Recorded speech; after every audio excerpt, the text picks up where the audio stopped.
I always get to work at 6 in the morning, 6:30, and I'm sitting in my car, getting ready to get out, and I noticed a guy I'd never seen sitting in his truck, just sitting there. And it's dark, it's early in the morning. I'm thinking, what is he doing there? So I wasn't getting out, and we had this stare down. He's looking at me thinking, is she going in? And I'm thinking, there's a creepy man in the car over there, I'm not getting out.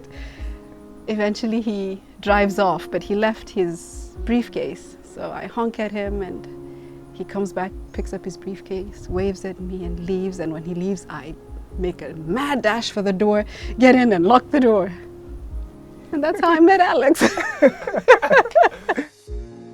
So I was with a brokerage firm, and they end up closing their doors, and so we parted ways. And I end up meeting the owner of the company that I work with now. His name's Omar, and I talked to Omar, and me and Omar talked over the phone, and he said, hey man, if you come down to Dallas, I'll take care of you. I'm willing to move. I'll go ahead and make the move. So I just packed up everything in like a day and came on over and started working. And our company is, you know, in conjunction with her company. And so that's when we first met. I remember I just looked up and she was walking, it's just like a little aisle to go to the back of the, you know, where the break room is. And that's like, I'm sitting like right before you get to the break room. And I look up and I'm like, I'm gonna marry her. And I'm like, who said that?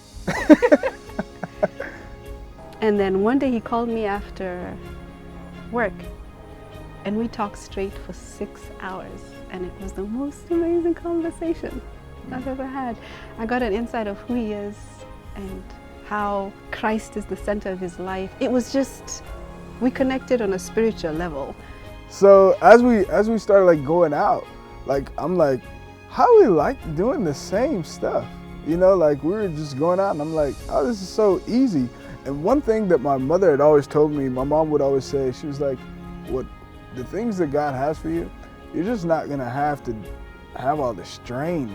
For us, it's just been like, I really enjoyed, like, I wanna know more.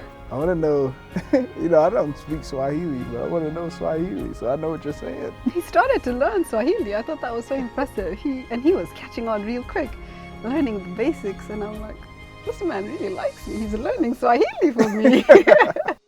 She was like, oh, my leg doesn't feel right, and it was swollen. And I don't do hospitals at all. And when we were at the hospital, I think it really clicked to me that there's nothing in my mind that wanted to leave the hospital. There's nothing in my mind that wanted to leave her side. And I was like, oh, I want to be with her wherever she is, whether it's high, low, good, bad. I want to be there with her. And so I said, yeah, that's when.